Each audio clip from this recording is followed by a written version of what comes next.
everybody, welcome back to another episode of Spoiler Alert by Fan Service Apparel. Hello. Hi, we're so glad you're here, and we have a season finale to talk about. Oh, yes, we do. Oh boy, so shall we? Shall we just dive right in? I think we should. I think we should I too. think we should. Oh man, what if? What if the season finale was just okay? Oh, really? Did you feel like it was too much of a neat little bow? Maybe. I don't even, I think this is going to be a lot of processing as I speak here to everybody Okay. today. I personally felt that, I don't know, we got so many really great episodes in this season. Episodes that made you, feel things, that made you want to cry or yell or whatever. I mean, I'm thinking the first episode was so powerful. The Doctor Strange episode was so powerful. So many of them were. And so I kind of expected to have something similar happen when I watched this finale. And I expected a bigger cliffhanger, like a bigger lead up to something else than it was. Do you feel any of that is due to the fact that there was a cut episode with Gamora and Stark, and maybe you're feeling that the lead up to the finale felt like it didn't have the proper kind of ramp up because of that missed episode? That is possible. I get what you're saying. And Yeah. I'm trying to think if there was one more episode in the season before that finale, then maybe. Okay. Yeah, maybe. And as you're saying, if you didn't know this, there was supposed to be another episode, but because of COVID, they had to push it to season 2 because it didn't get finished in time. Which I didn't even know they were going to do a season 2. Well, yeah. This to me felt like a one and done. And I, again, totally, changing my theory that this is going to lead into Doctor Strange and the Multiverse of Madness. Will this lead into season 2? Well, here's the thing. I think it's both. I think that it did definitely. I mean, they called them the Guardians of the Multiverse, and we see Doctor Strange still wasn't able to contain this being of, super, all these creatures inside of him were still kind of bursting out here and there, I think that those are all things that could lead into this movie. Oh, sorry, yawning. I need more coffee. But anyway, I also think, yes, it obviously does lead into a season 2 with that post-credits scene. Oh, that was our season 2. That was our season 2 lead-in, but everything else kind of, for the most part, was pretty neatly wrapped up. The thing is, to have that tease into season 2, does that mean that season 2 is going to go more into a traditional format where we're now following this story of Captain Carter and Steve with the Hydra Stomper? Because I don't if know. every episode is another kind of what if, then...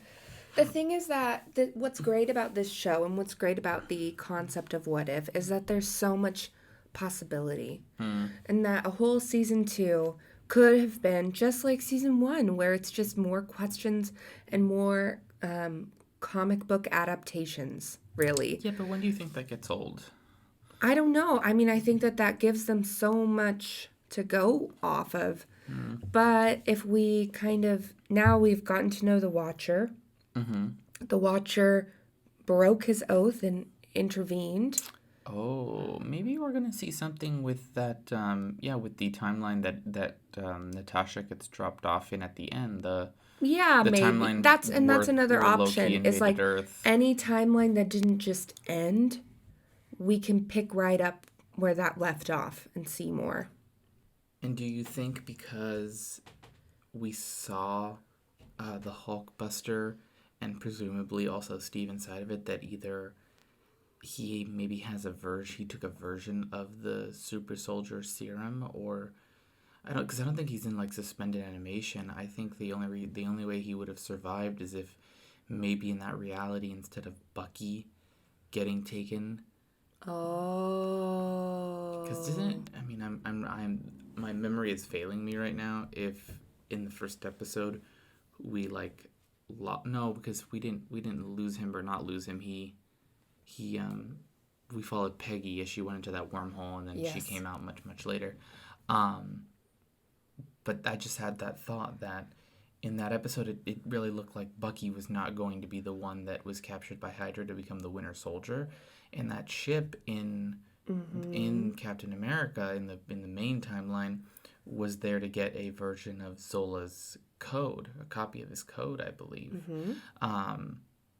So maybe in this reality, the Hydra Stomper and Steve got taken by Hydra, and he's like kind of like the Winter Soldier, where he's like been enhanced somehow, and that's so maybe it could be. Oh, interesting. Are we gonna get like evil Steve? Ooh, we've been getting evil versions of a bunch of people. So That's true. Maybe we will get evil Steve. Because he's gonna be like a Winter Soldier. Yeah. Oh, that'll be interesting. That'd be interesting, right? Yeah.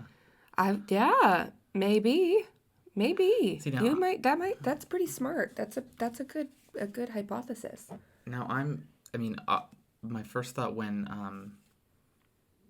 Ultron's body with Zola and Killmonger were stuck in that pocket reality was, well, of course, like that's gonna be the MacGuffin now in the second season of like the little ball, the universe, like it was stolen, it's cracking, we gotta get it back, you can't unleash it, it's been unleashed. Like this just seemed like a really easy kind of put him in a little ball. Watch the little ball. Kind of like plot device, or maybe I don't really know Lord of the Rings, but I'm gonna try to make a reference. Maybe because Doctor Strange had to be like, or the Doctor Strange, the Sorcerer Supreme, Doctor Strange Supreme, which is Doctor Strange just with sour cream and extra cheese, like a Taco Bell. He was the one tasked with watching them, like basically holding onto that ball for all eternity. Right. So maybe over time he's gonna get bored, or he's gonna try to mess with it, or see if he can do something. But yeah, it's true. Maybe he'll be distracted and he won't be looking at the ball. I don't know. It just seemed too. It just seemed. I get it. I see what you mean. Yeah. That's true. That's possible. And maybe that's what happens in the Multiverse of Madness, and then in season 2 we jump right back into Carter, and the events of the Multiverse of Madness kind of inform that season 2. I'm not sure. There's a lot of ways it could go. I think a lot of this is all, even though we haven't seen it, all happening in a post killing of the One Who Remains. You think? I think so, because it's a really overlooked line, and I might have said this already, but at the beginning of every episode, the Watcher says, like, I'm going to guide you through these vast new realities. Yeah. That's true. Not vast existing realities. He says new realities, as if they were not previously there, and now they're here to be looked at. Well, that's a good point, and that would also explain why he's surprised by one of them when Ultron becomes so powerful, and he's like, "What? What's happening?" That's very interesting. He does say that. Well, you're making me appreciate the season finale more now. Okay, and hopefully maybe for some of you guys who felt a little bit like, oh, okay, kind of like I did, like a little underwhelmed. Maybe this is helping you also have some appreciation for it too, and thinking about what it can mean for the future. I think that, I don't know, it just felt, I don't know. I don't want to say it felt predictable, because that's not necessarily true, but I was like, okay, I get the vibe here. this is gonna happen. That's like, Like they're gonna it was get all the it was people. They're hitting gonna get it was together. hitting like more traditional story beats I guess so, where you're and like, then oh look, Thor like does the lightning. And you're like, okay, so Thor is like, oh no, Thor, you brought the bad guy, and it's yeah, like, and then and here it comes, and then they gotta and throughout work the episode, together. Killmonger is not talking, and I'm like, oh no, I bet Killmonger's gonna betray everyone. Well, yeah. I don't know. Yes, I get that for sure. Um, I think it's interesting. One of the interesting little nuggets that stuck out to me was that Gamora's stone crusher. It was kind of just a quick little, almost throwaway line that she was like, "Oh no, it's not going to work in this Reality? Oh, reality." because the stones are different, a little bit different in every reality. Yeah, Yeah, which also is another. that's like that's a big revelation. I didn't know that. I That there are didn't. stones in every reality. Well, I knew there were stones in every But reality. They talk about that in Loki. but I didn't they weren't realize that this. like you They were can't different. the way you destroy them in one isn't the way you can destroy them in another. Which is interesting that they're all a little bit different Why? because Doctor Strange's time stone worked against Ultron's time stone. So even though they're a little different, I guess They those were still work. similar. They're not like Those were similar enough. but why would they be different? Why would they be a little bit different? That's a really good question. I don't know why they would be a little bit different. They seemed, in the one example we saw them of working in parallel, they seem to work. They seem to cancel each other out. This would suggest that these timeline splinters would have happened before the creation of the stones because they're different stones.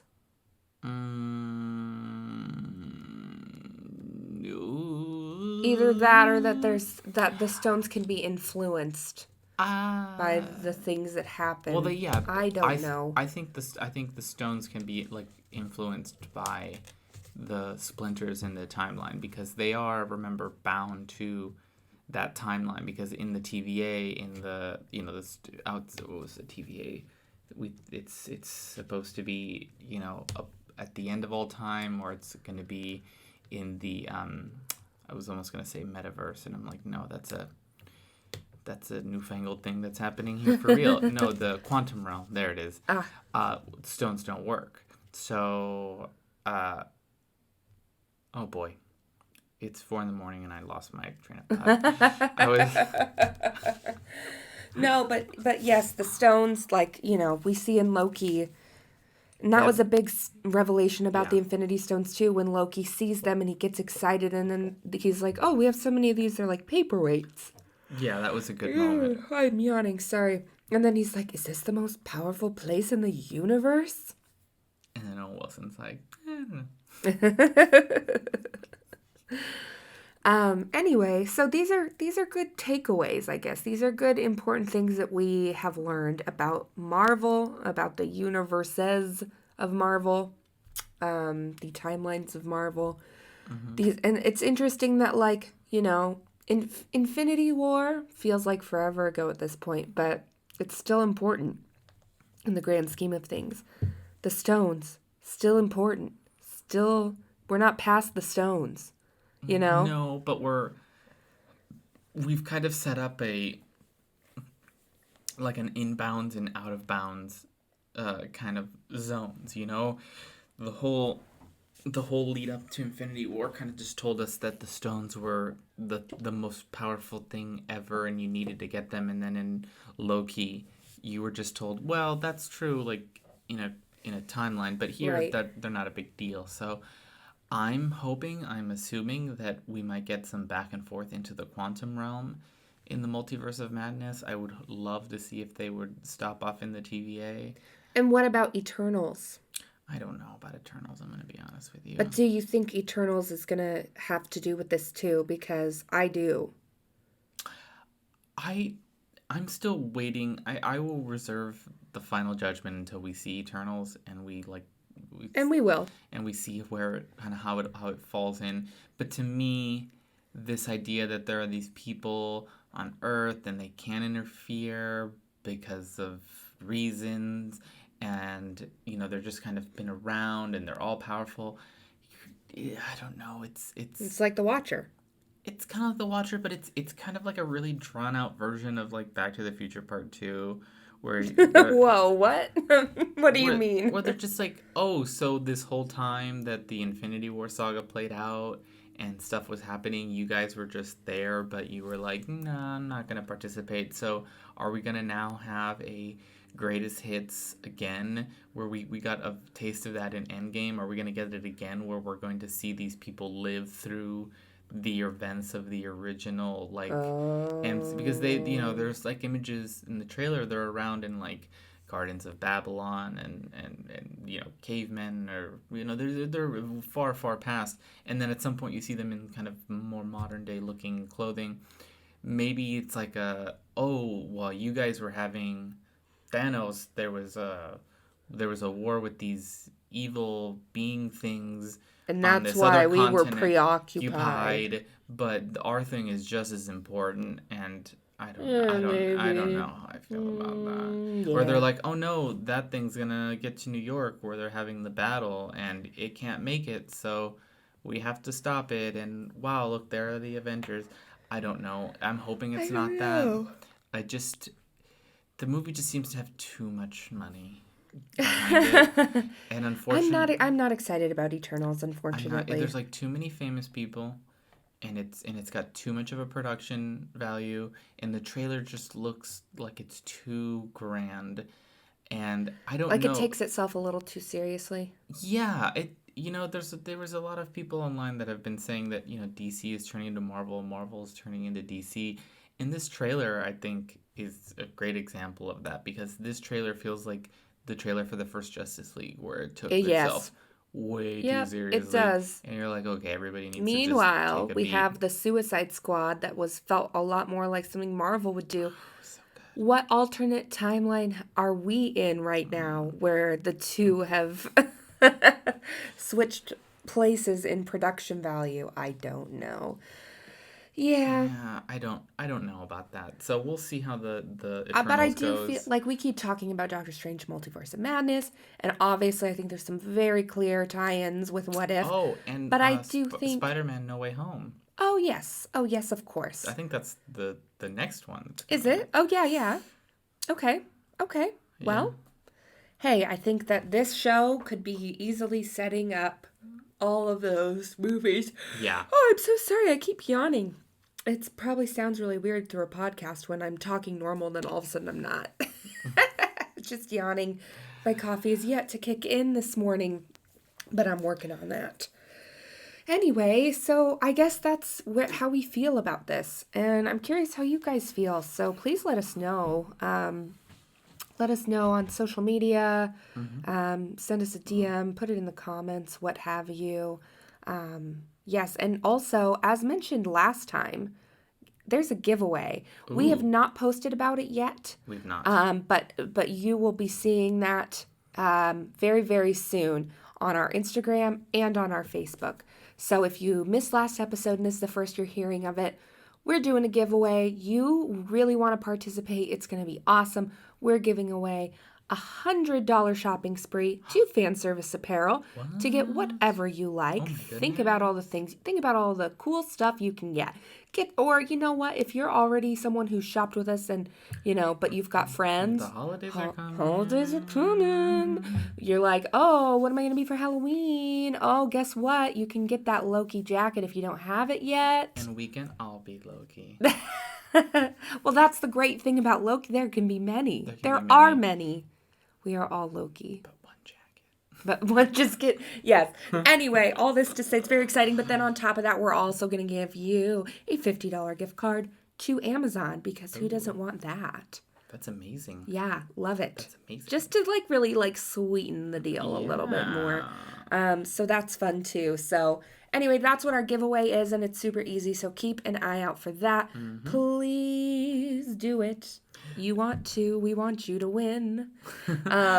Is there anything new in our shop for people to check out? Here's another great Halloween idea for you. If you love The Office, but you hate that everybody seems to have the same 5 shirts from The Office, Like there's like, The Shroot Farms. Shroot Farms. That's the first one I was going to say. The Shroot Farms Farm. shirt. Just a plain Dunder Mifflin shirt, There's one that says Employee of the Month that I've seen that is not anywhere in the show. No, that's not. Anyway, if you're tired of those, but you're like, oh, I want to do The Office, but I want to do like deep cut The Office. Season 3, episode 13, I believe. Okay. We see Dwight. Yes. With a broom hitting a piñata. Of course, we all know this classic scene. Where he comes back. But Dwight is wearing Battlestar Galactica He sweater. is. It's very different for Dwight because normally Dwight, we know, wears the mustard-colored clothes, the tie. He had his Staples.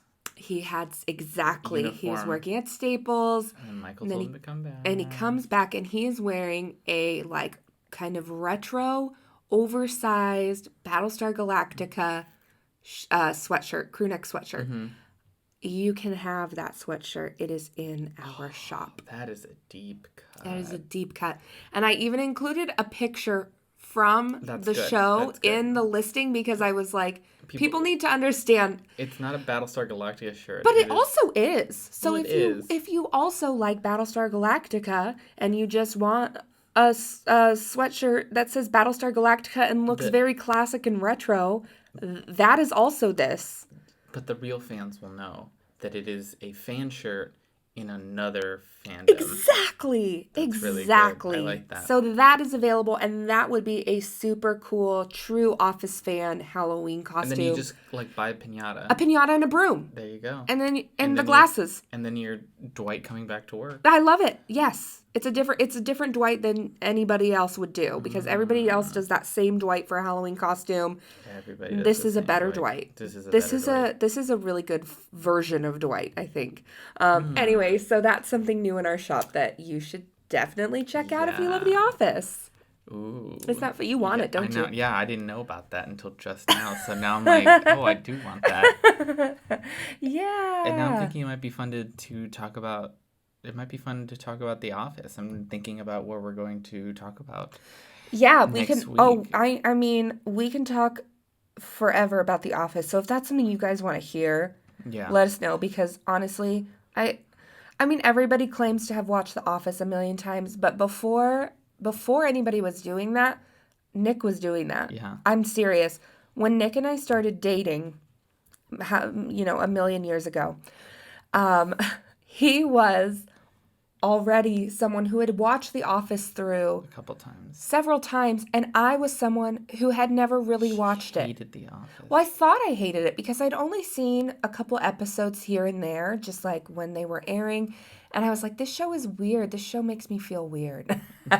Because when you watch it that way, it does. It's awkward. It's strange. You see things that are offensive, bothersome, and you don't have the same vested interest in any of the characters, and they all just seem like people you don't like. Yeah.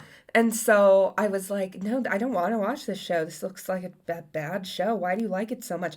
And he's like, you gotta trust me. We gotta try it. And I put up a fight for a while. I was like, no, thank you. Don't want to watch it. You can watch it. I'm not interested.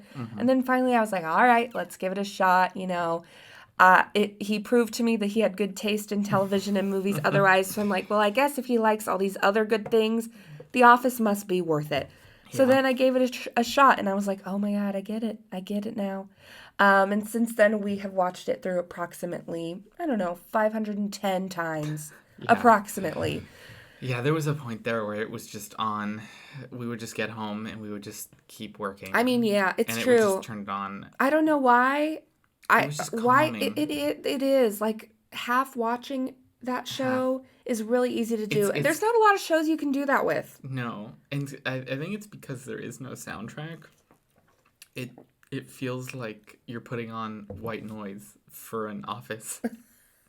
Yeah, I mean I get that. And I know a lot of people in our generation, connect with that show in a weird way because we don't necessarily have that kind of Office dynamic anymore. Like the way that they lived the that kind of middle class you know, low Well, level job that's especially supportive. now. Well, especially now, but I mean, even 5 years ago for us, even 6 It years was ago, starting to go away. it was starting to go away, and this idea that you could just have this job and you just have these people you knew, and your life was this little bubble. It Where you show up and do A, B, and C every day for 10 years. exactly, or you do it until you retire, and then that's like that kind of idea of that's what a job is not really something that we aspire to, that we look to be an option. So it was like weirdly nostalgic, even though we didn't experience it. It was just like, oh, when I was very little, like in the 90s, this is what I had seen as an office. Like this is what I thought I was like going to be. do, and right. and then we didn't get any of it because of life and times. I'm sure there are um, people who still, in other parts of America, maybe smaller towns, maybe. that is probably what they experience. Sure. But in a big city, as we are in, And now in that went away. 2021, Yeah. that's really not the way that looks anymore. Yeah. Another thing that we could and should talk about is Ted Lasso. Oh, yeah, we just started to jump into Ted Lasso, and we binged the first season, and now We we're did. on season 2. Now we're on season 2, so we're about to get caught up to the episodes that are airing now. The big takeaway for me is, I must say, all those Apple devices looked so darn handy in that show. It makes me want to go out and buy one. That's so funny that you even noticed that, because to me, I'm watching it and I'm going, I love all these jackets. I love their branded jackets.